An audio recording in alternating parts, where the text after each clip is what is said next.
Please be seated.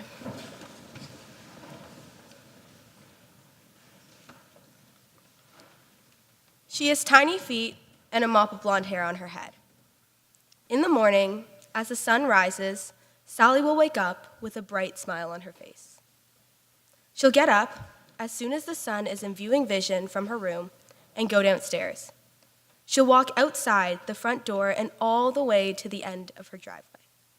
Then, she'll sit down on the curb and wait. Wait for what? The bus. She'll watch as the sun reaches to its peak directly above her, and then she'll go inside and grab a sandwich. She'll come out again with the sandwich and continue to wait. She'll check her watch about every hour, getting impatient by the time the sun's on the other side of her. She'll tap her foot occasionally, and the smile will slowly turn into a frown. As soon as the sun sets, Sally will go inside her house with a sigh and go to sleep. The next day, she'll do the same. And the next, and the next. But the bus will never come.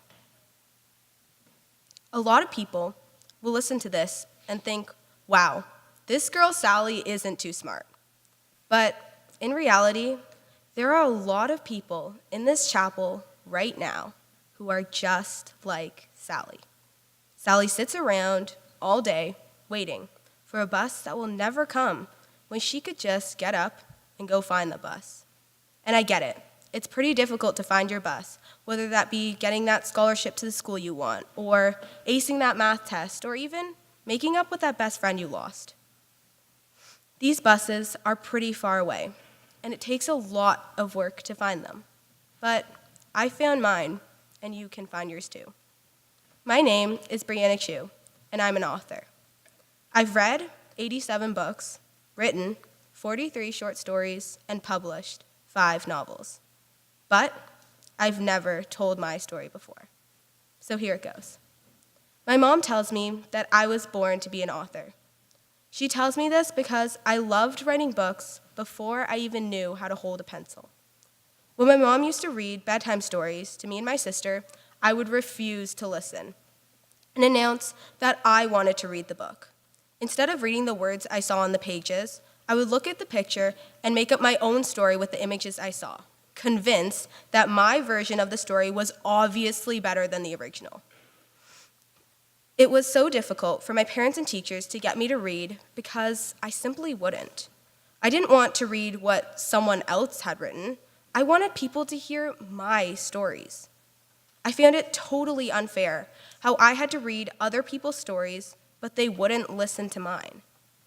Whether it be making up stories and turning them into games to play with my friends, or obliviously telling terribly long lies about my secret tap dancing classes, or the unicorn castles I had in my basement, or all the 7 dogs I raised all on my own, I always found ways to tell stories while growing up. Additionally, as soon as I knew how to form sentences, I started putting these stories on paper. I started writing short stories when I was around 7 or 8, and when I was 10 years old, I wrote my first book. I was in grade 5, and I went to my mom and said, "Mommy, I want to write a book." And she said, "Okay, you write the book, and when you're finished, I'll find a way to publish it." All I could think was, wow, my very own published book. I pictured myself holding the novel with the words "by Brianna Chiu" printed across the front, and that's what got me to start writing. My first novel took me about a year to write, edit, and publish. So when I was 11, holding the one hard copy of my first novel, my drawing across the front, and the words "by Brianna Chiu" on it, I was the happiest I'd ever been in my entire life. And I realized, right then and there, that feeling that I had, that was the feeling of accomplishment. That was the feeling of catching that bus. I love everything about holding that pencil and writing down my thoughts, but I've faced many struggles since getting on that bus. And even though these challenges wouldn't have occurred if it wasn't for my books, my passion for writing is what gets me through everything I face. Having a passion creates a label. Many people are labeled for things they do, whether it be the smart girl or the soccer guy. And being an author, as there are few in our school, creates a label so large that people might as well write the word across my forehead. I hate the label, as many people do, not because I don't see myself as one or because I don't want to be connected with my writing, but because I don't want to be, because I think it's unfair to label someone for something that they do. Writing is what I love to do, and I spend a lot of my time focused on the hobby, but it's not who I am. I guess I just don't understand why we classify people into categories for things they love, or focus someone's entire personality around a simple hobby. I worked hard at the beginning of grade 9, trying to not let everyone know that I wrote a book, because in my mind, it seemed unnecessary to let people have a label to give me before they even knew me. I wanted people to get to know the real me before telling them about my accomplishment. I guess now I'm comfortable enough in my skin to let people know and hope that they'll still see me for myself and not as the girl who writes books. Now, because I freely announced my label of the girl who writes books to the entire school, my bus is the most unsteady it's ever been. A constant fear for me, and for a lot of creators like artists, songwriters, dancers, and authors, is losing my creativity. It sounds impossible and irrational, but there's a constant fear always running through me when I sit at my computer and open a new Word document. It's the fear that the Word document will stay blank. It's happened before. I stare at the blank document, the fresh sheet of lined paper, the new page in my notebook for hours, just waiting for an idea to hit me. But I'm always afraid that one day the idea just won't come. And then the idea will just never come. And if I can't come up with ideas anymore, then I can't write anymore. And that's what scares me the most.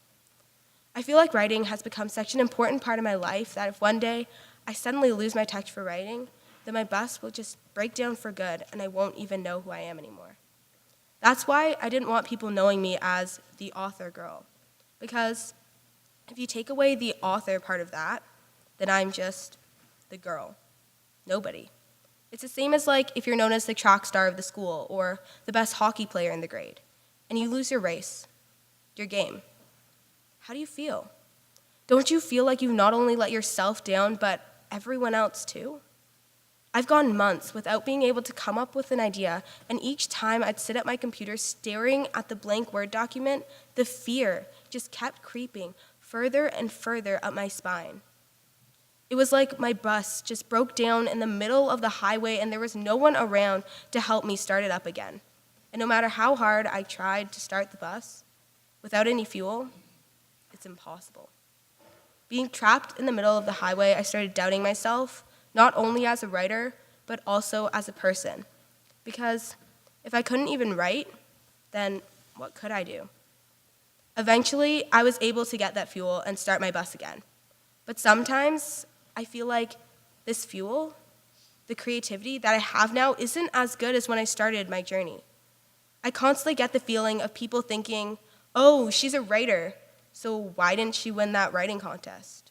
Or, oh, she's a writer and I have a higher English mark than her.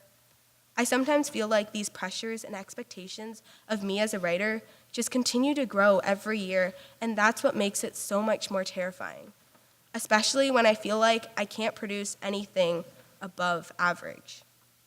I guess everything's a bit more stressful when you have your friends and family breathing down your neck about it.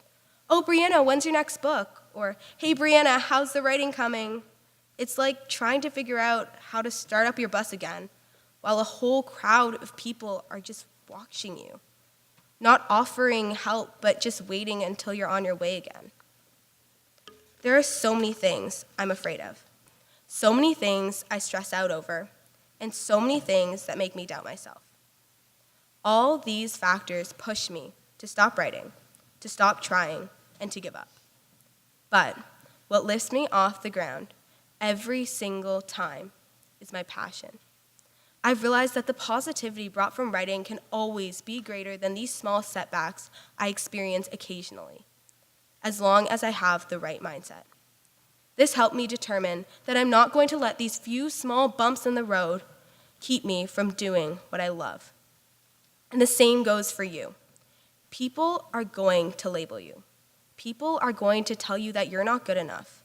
People are going to shut you down when you push forward. And it's not just people. There are going to be times when it seems like the whole world is telling you to give up. But your brain, your heart, and your perseverance can outweigh the world. So the next time you're catching yourself doubting yourself, or saying that you can't do it, give yourself a list of reasons why you should and you can. Remind yourself of the beautiful feeling of accomplishment. Picture yourself holding that first place trophy or standing in that Harvard sweater. Think about what would happen if you didn't give up, and use that to occupy your mind and give you a reason to keep going. Don't give up what you love simply because it gets harder. We will always face challenges in our lives, but the people who succeed are simply the ones who learn to strive from these hardships. So I'm not telling you that you won't fail. I've written 24 unfinished short stories. They failed. I failed, and you will too. But the key to always keep in mind is to not let failure discourage you. Just because you couldn't, that does not mean that you can't. That's why they have different words, because they don't mean the same thing. When you're running for that bus and you fall, get up again. When there's an obstacle on the road, get out and move it. When someone you don't like gets on your bus, ignore them and keep going. When anyone or anything holds you back from riding that bus, move them out of the way, go around it, and keep chasing your bus. Run for your bus. Chase your dreams. Because if you run fast enough, it doesn't have to be a dream. It can be an accomplishment. Please join me in singing hymn 500, Sister, Let Me Be Your Servant.